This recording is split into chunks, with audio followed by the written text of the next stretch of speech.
All right, Ms. Green, I just wanted to follow up on the observation that we did yesterday.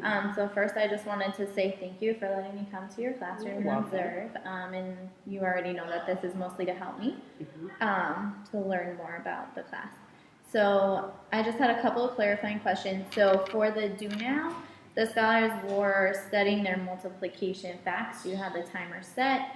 The scholars were very engaged, so that is a shout out in the do now. Are there certain times that the scholars are completing some sort of a sprint or something that helps you to measure if they're progressing with their facts? Yes. So sometimes they do have a worksheet as a do now. They'll have a question.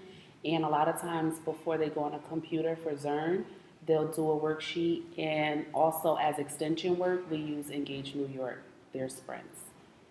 Okay.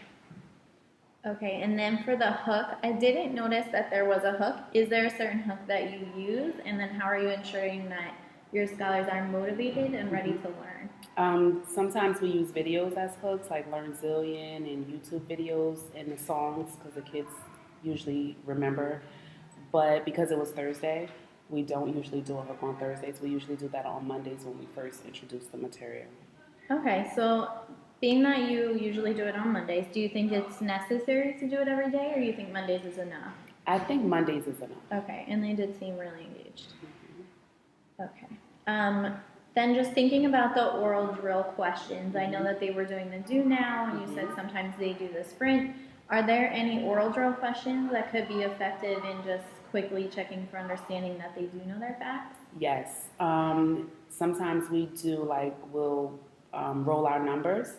So we'll skip count, and that helps them to remember, because then they could connect it to multiplication.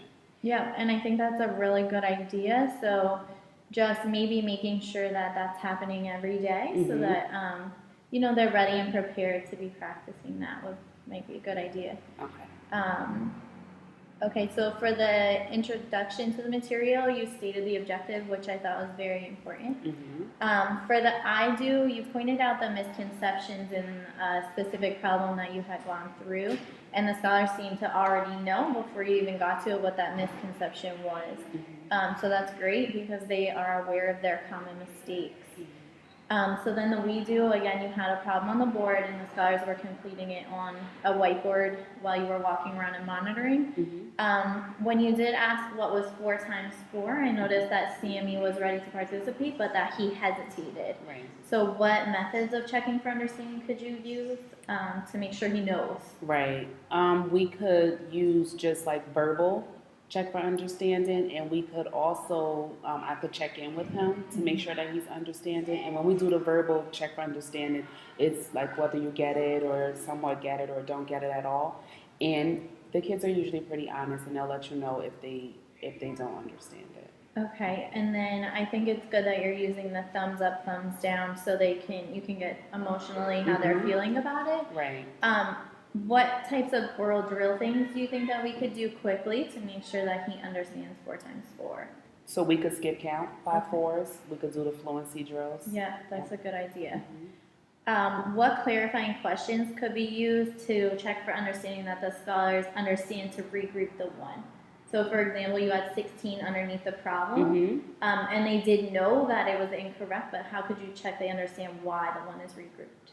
I could ask them why it doesn't belong there, and I could also have them use a place value chart so they could understand that in the number 16 there are 6 1s and 1 10. That's why it's necessary for them to regroup to the 10s place. And then if they don't understand that, how could you break it down further with like manipulatives or? Right. We could use manipulatives. They could draw it out and show me. They could use sticks. Okay. And they could break it down that way also. Good. Okay. All scholars have an opportunity to respond, which is a really great thing. How can habits of discussion be encouraged in that process? Habits of discussion could be encouraged. I could give them a problem, have them turn, give them a few minutes, maybe a minute or 2 to work on that problem, and then turn and talk with a partner. And then they could use habits of discussion to discuss the problem, whether they agree or disagree, and be able to build on that peers answer why they agree or disagree. Yeah, and I like that you're using the cue words too to just throw them out there and get them engaged. Are certain scholars higher in their level of habits of discussion that could be asking questions so that more of the heavy lifting is on them and not you?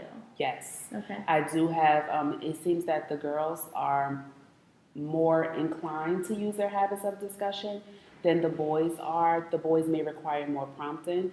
So I could just maybe just have a class discussion about it, and if you don't hear your friend's voice or talk about it, then you can ask them what they're thinking, or I'll just say to a scholar, do you agree or disagree, or who can build on that? And then that'll kind of prompt them to use those habits of discussion. Yep, and maybe when you say, do you agree, disagree, can you build on that? Maybe you can have a scholar repeat the question so that they get used to asking those questions. Good, thank you. Also. Okay, so Anaya seems to clearly understand why you're using the 0 as a placeholder. How can we sort of encourage her to make sure that her peers also understand that concept? We could encourage her. I could pair scholars with her that don't understand that concept. I could partner her with them.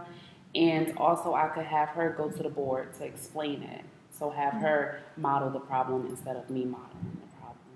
And sort of the think alouds just like you were doing. Yeah. So one behavioral cue that I really liked that you were doing was saying check, and then the scholars also said check, and they refocused themselves on the lesson. What academic cues can you use to check for understanding? Again, we could use the motion. We could have them say whether or not they get it, or they don't get it, or they somewhat get it.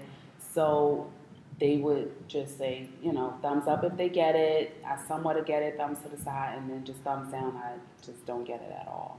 Yeah, and I think like you were saying before with using those oral drill questions still and asking the specific prompts. Would be good too. Okay.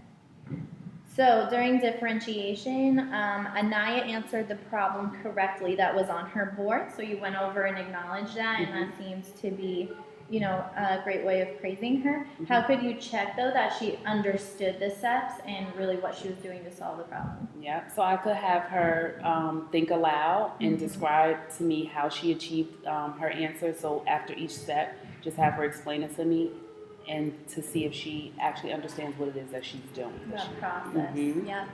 Tasana actually answered the question incorrectly, so you did meet with her and talk to her about it, which was good. And I noticed you encouraged her to line her numbers up correctly. So what sort of tool could she use to make sure that she's doing that? I could use a place value mat to help her line up her numbers in the thousands, hundreds, tens, and ones, and that would help her organize her writing. Or I could just have her draw out her own chart, her own place value chart. Okay. Rakia did not get the answer correct. How could we check to make sure that she does understand? Again, we could have her think aloud, solve the problem, think aloud, and we could see where she went wrong while she's describing each step. So maybe she went wrong in a particular step that's making her confused. Because if it's multi-step, then it could be confusing for them. But if she describes each step, then maybe we'll understand where it is that she went wrong. And I think going back to what you were saying about Anaya and having her pair up, maybe Rakia could think aloud to Anaya, and Anaya could sort of let her know when that misconception happened in some way. Turn and talk sounds really good. So Jordan, Sammy, and Malachi finished, you quickly checked, and then went on to the problem. How can we check to ensure that they understand what they're doing? I could conference with them. Just a quick check-in with them to make sure that they understand the multi-steps. And I could also just do like the verbal check-in with them too. Okay. While Anaya is thinking aloud to demonstrate to the group that she knows, the scholars were watching and they were working, but I'm not sure that they were following along with each step that she was thinking. How can we make sure that they are? We could have her think aloud. We could use the turn and talks, and then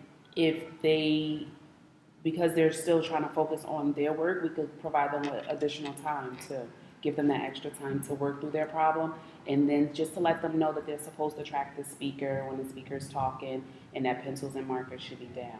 Yeah, and maybe even chunk each step. So when she finishes thinking through a step, maybe she could check that the scholars have finished that step with her before moving on.